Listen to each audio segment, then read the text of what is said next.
everyone, this is Neha. Now we'll look into the tricks in the CD markers. Let us consider CD23, CD5 and then CD10. After 5, 10 will come. So CD10.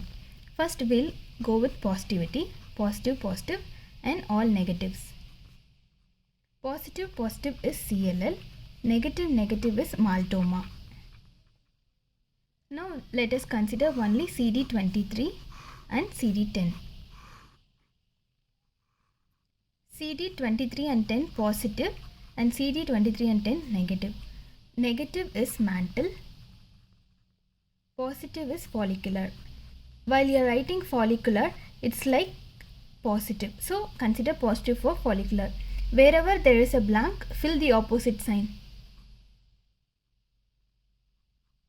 That's it.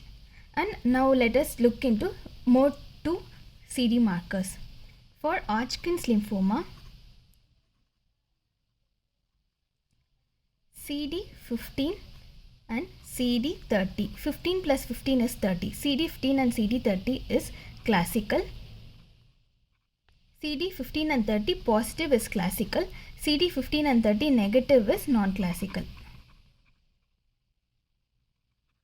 And now let us look into the translocations. Translocation 11-14, translocation 14-18, translocation 11-18. 11-14 is mantle, 11-18 is maltoma and 14-18 is follicular. Translocation 8-14 is Burkitt. Translocation 2-5 is anaplastic.